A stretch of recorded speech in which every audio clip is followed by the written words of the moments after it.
എനിക്ക് ഷോർട്ട് കുർത്തി തയ്ക്കാൻ കോഴിക്കോട് നിന്ന് ഓർഡർ വന്നിട്ടുണ്ടായിരുന്നു. അപ്പോൾ അതിന്റെ മെഷർമെന്റ്സ് എങ്ങനെയാണ് ഞാൻ എടുക്കുന്നതെന്ന് കാണിക്കാൻ ഓർത്തു. ഇത് അത്യാവശ്യം നല്ല വീതിയുള്ള തുണിയാണ്. നമ്മളൊരു തുണി തയ്ക്കാൻ എടുക്കുമ്പോൾ അത് ഫുള്ളായി 4ആയിട്ട് മടക്കി വെട്ടാതെ നമുക്ക് ആവശ്യത്തിനുള്ള വീതിക്കും നീളത്തിനും മാത്രം വെട്ടിയെടുക്കുന്നതാണ് എപ്പം തുണി വേസ്റ്റ് ആകാതിരിക്കാൻ നല്ലത്. ഞാൻ ഇതിനു വേണ്ടി 27 ഇഞ്ച് ലെങ്ത്തും 15 ഇഞ്ച് വിഡ്ത്തും എടുത്ത് കറക്റ്റായി വെട്ടി മാറ്റിയ പീസാണിത്.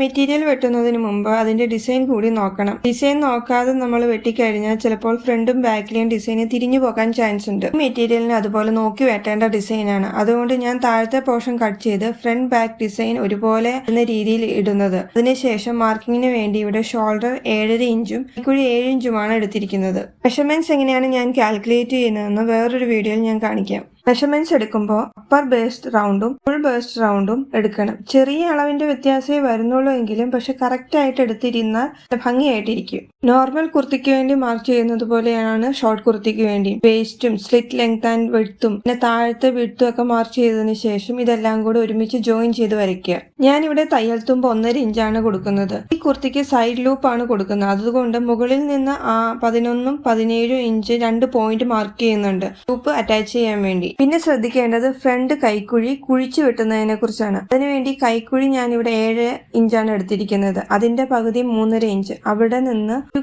1/4 ഇഞ്ച് അകത്തേക്ക് മാർക്ക് ചെയ്യണം. ഇവിടെ നിന്ന് താഴേക്ക് നോർമൽ കൈക്കുഴി മാർക്ക് ചെയ്യുന്ന പോലെ മാർക്ക് ചെയ്തെടുത്താൽ മതിയാകും. നെക്ക് വിഡ്ത്ത് 3 ഇഞ്ചും നെക്ക് ലെങ്ത് ഫ്രണ്ടിലെ 6.25 ഇഞ്ചും ബാക്കിലെ 3.5 ഇഞ്ചും ആണ് എടുത്തിരിക്കുന്നത്. അത് ഓരോരുത്തരുടെ അളവിനനുസരിച്ച് വേണം നമ്മൾ മാർക്ക് ചെയ്യാൻ. നെക്ക് കട്ട് ചെയ്ത് മാറ്റുന്നതിന്റെ പീസ് കളയരുത്. ഫ്രണ്ടിലും ബാക്കിലും സ്റ്റിഫ് ഇല്ലാതെയാണ് വെക്കുന്നതെങ്കിൽ ഈ പീസ് ഉപയോഗിച്ചിട്ട് വേണം നമുക്ക് നെക്ക് ചെയ്യാൻ. അതിനുവേണ്ടി ഈ പീസ് 2ആക്കി മടക്കിയ വേറൊരു തുണിയിൽ വെച്ച് നെക്കിന്റെ ലെങ്ത്തും വിഡ്ത്തും കറക്റ്റ് ആയിട്ട് ഷേപ്പ് മാർക്ക് ചെയ്തെടുക്കണം. ഇതിന് ഒരു ഇഞ്ച് തയ്യൽ തുമ്പ് കൊടുത്തിട്ട് അത് കറക്റ്റ് ആയിട്ട് കട്ട് ചെയ്ത് മാറ്റുക. സ്ലീവ് എങ്ങനെ കട്ട് ചെയ്യുന്നതെന്ന് അടുത്ത വീഡിയോയിൽ പറയാം.